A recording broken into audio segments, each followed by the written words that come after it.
quand j'enseignais, la tribune était plus basse. Je suis mal à l'aise avec des hauts. Bonjour à toutes et à tous. Je vais d'abord commencer par placer le contexte. Pourquoi nous envisageons un colloque éducation et laïcité au Québec? D'abord, dans le contexte politique qui nous imposait le projet de loi 62, à la suite du projet de loi 59 raté et du projet de loi 60, le mouvement laïque, de concert avec d'autres organisations, défendait à ce moment-là la laïcité de l'État québécois. Dans le contexte social qui nous imposait l'avancée des extrémismes religieux et son cortège d'accommodements religieux, dans le contexte de l'éducation qui se voit fissurée par de nombreux accros de taille à la déconfessionnalisation, dont l'imposition du cours éducation et culture religieuse dans toutes les écoles du Québec, sans exception, à tous les élèves du primaire et du secondaire au Québec, fallait-il se poser la question, le système d'éducation complètement déconfessionnalisé, totalement laïque? Pas évident, il fallait regarder. Nous nous sommes payés la recherche. La recherche à savoir, est-ce qu'effectivement, comme l'ensemble à peu près de la population, sauf les gens qui sont très au fait de l'éducation dans toutes ses ramifications, les gens en général croient que l'éducation est complètement déconfessionnalisée au Québec. Pas de problème. Le mouvement laïque a donc regardé sérieusement cette pseudo-déconfessionnalisation et a défini ses objectifs dans un dépliant que vous avez tous, dont vous avez pris conscience, évidemment, et mis à jour en 2016, donc l'an dernier. Un objectif fondamental émis par le mouvement laïque québécois réclame l'abolition du cours ECR et l'abolition du Comité aux affaires religieuses du ministère de l'Éducation, Loisirs et Sports du Québec. Déjà, en février 2017, le Conseil national du mouvement laïque québécois évoquait l'organisation d'un colloque sur le thème « Éducation et laïcité au Québec ». À sa réunion de mars 2017, nous proposions de dresser l'état des lieux. Regardez ça en détail, qui était déposé donc à la réunion du 26 avril 2017 au Conseil national.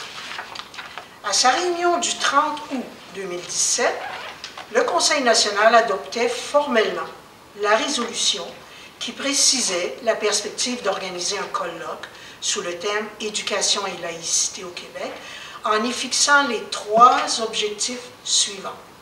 Premièrement, sensibiliser la population à la laïcisation de l'État québécois et à son inachèvement, spécifiquement en éducation.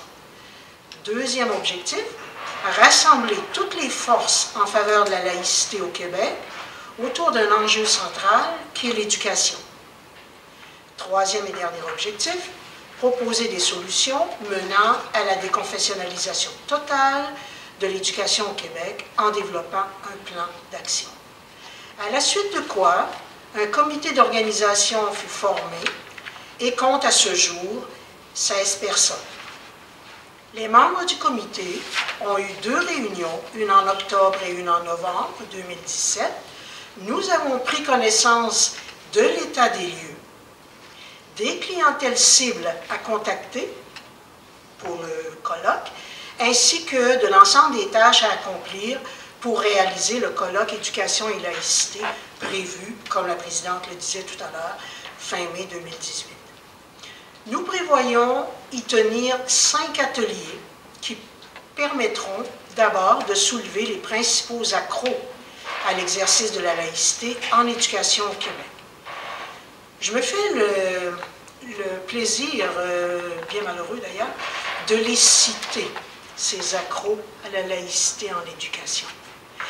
Ça défait complètement l'idée assez générale que l'éducation au Québec, c'est réglé, c'est déconfessionnalisé. Nous allons regarder les subventions accordées aux écoles privées confessionnelles. Nous allons regarder, discuter et mettre à jour, bien sûr, les exemptions de taxes municipales et scolaires accordées aux lieux de culte, privant ainsi l'État de sommes très importantes pour améliorer l'éducation, en particulier publique. Troisième, le retrait des élèves des écoles publiques pour un enseignement religieux à la maison et les écoles religieuses clandestines. Et, sachons-le, le projet de loi 144, qui a été déposé et finalisé, ne règle pas la question, au contraire, va donner l'aval à ces écoles, à ces élèves et à cet apprentissage religieux à la maison. Le cours d'éthique et culture religieuse faisant la promotion des religions et ignorant l'athéisme et l'agnosticisme. La fameuse chaire de missiologie à l'Université Laval, M. Claude Simard, d'ailleurs, prof de philo, si je ne m'abuse, a mis à jour cet accroc majeur à la laïcité de l'éducation. L'enseignement de la pastorale dans les écoles et collèges privés subventionnés. On a fait le tour de plusieurs écoles privées subventionnées à 60% par nos impôts qui offrent le cours de pastorale à leurs élèves. Les prières dans les garderies privées et les CPE, centres de la petite enfance, subventionnés par nos impôts. Les accommodements religieux consentis dans nos institutions scolaires, et il y en a moult. Le port du voile islamique dans certaines écoles, notamment chez les jeunes filles, très jeunes, et ainsi que la journée du voile islamique célébrée à l'Université Concordia et McGill. Et je vais vous le dire, la célébration n'est pas à peu près. C'est qu'on invite l'ensemble des filles de Concordia et de McGill à porter le voile de manière à ressentir ce que peuvent ressentir les filles qui le portent, soi-disant, de façon libre. Les prérogatives accordées au comité aux affaires religieuses, ça, on n'a pas fouillé ça, et il faut le fouiller. Marie-Michel Poisson avait fait une première recherche sur cette institution qui, en fait, est un lobby religieux au sein même du ministère de l'Éducation. La non-volonté politique du gouvernement Couillard de légiférer en faveur de la laïcité au Québec a des répercussions dans l'éducation. Donc, ce que je viens de vous nommer là, c'est un petit peu les 11 fissures qui entravent la bonne marche de la laïcité. Là, on se concentre sur l'éducation. On pourra voir si éventuellement, par après, on pourra regarder d'autres secteurs. Mais il est évident qu'avec la recherche qu'on fait en ce moment, on est à peu près certaine que non. Comme le disait Louise Mailloux, c'est une laïcité inachevée en éducation, entre autres. Voici les 5 ateliers à l'ordre du jour. Premier, la fiscalité entrave le plein exercice de la laïcité. Merci Bernard pour le titre. 2, le retrait des élèves des écoles publiques ainsi que les écoles clandestines. 3, les religions ont droit de citer et sont même enseignées dans nos institutions scolaires. 4, les accommodements religieux consentis dans nos institutions scolaires. Et 5, le refus politique du gouvernement Couillard de légiférer sur la laïcité de l'État québécois. Donc, ce sont les 5 ateliers qui auront cours durant le colloque. Nous proposons donc le scénario suivant pour le colloque Éducation et laïcité. Vendredi soir, 2 conférences cernant le thème Éducation et laïcité, entrecoupées de musique. J'essaie de leur passer ce bout-là, parce que celui que j'ai invité, il est tellement bon, je veux l'avoir. Et suivi aussi d'échanges de la salle par la suite. Le samedi, atelier cernant l'état des lieux et proposant des solutions pour faire avancer la déconfessionnalisation du système scolaire au Québec. Une plénière en fin d'après-midi. Nous réfléchissons au Conseil national du MLQ en ce moment sur le financement du colloque.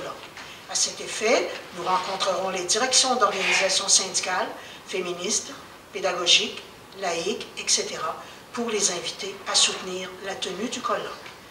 Une démarche en vue d'un sociofinancement qui se fait avec l'aide de Noël Tanou et de l'entreprise de sociofinancement Haricot. Donc, on regarde de ce côté-là aussi.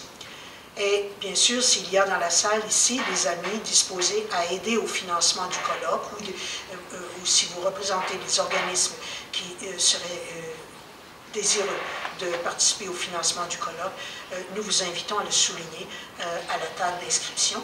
Merci à l'avance. En lien avec le comité d'organisation du colloque, nous réfléchissons à des moyens efficaces de publicité pour diffuser l'événement. Et à cet effet-là, Claude était là, il y a eu énormément de belles propositions sur la publicité que nous allons faire pour le colloque, via les médias sociaux, mais autres aussi. Donc, le comité à cet effet-là est bien aguerri. Je pense qu'on a des spécialistes qui sont désireux d'aider sur ce plan-là. Les membres du comité d'organisation sont les suivants. Bien sûr, quand je parle de membres, il y a des membres qui sont plus actifs, d'autres plus actifs ad hoc sur des tâches bien précises. Alors, je cite Daniel Barry, que nous tenons à inviter comme observateur, Daniel Payette, anciennement de Laval, de Montréal maintenant, m'a-t-elle dit, OK. Ghislaine Brouillette, Noël Tanou, Lucie Jobin, Pierre Cloutier et moi-même, Nicole Vermette, Yves Auger, Monique Paquet, Lise Boivin, Francine Godin, Claude Talbot, Jean-Paul Lahaye, Nicole Beauvais et Annie-André Chouinard. Donc, tous des gens qui sont vraiment éveillés à cette question de la laïcité. En terminant, nous invitons les personnes intéressées à collaborer, soit collaborer tout au long de la mise en place du colloque ou alors sur des tâches ad hoc, que nous allons d'ailleurs diffuser là, dans une prochaine lettre, quelles sont les tâches à assumer dans l'organisation du colloque. Alors, s'il y a parmi vous des gens qui veulent offrir un coup de main, ce serait apprécié. Alors, nous invitons les personnes intéressées à collaborer à l'organisation du colloque Éducation et laïcité au Québec, initié par le mouvement laïque québécois, à vous identifier à la table d'inscription, ici, à ma droite. Grand merci. Salutations laïques. Merci Myriam. Tu vas rester ici avec nous parce qu'on va passer à l'item numéro 6 pour justement mettre en place le plan d'action pour l'année qui vient. Alors, je donne la parole soit à la présidente, soit à Myriam.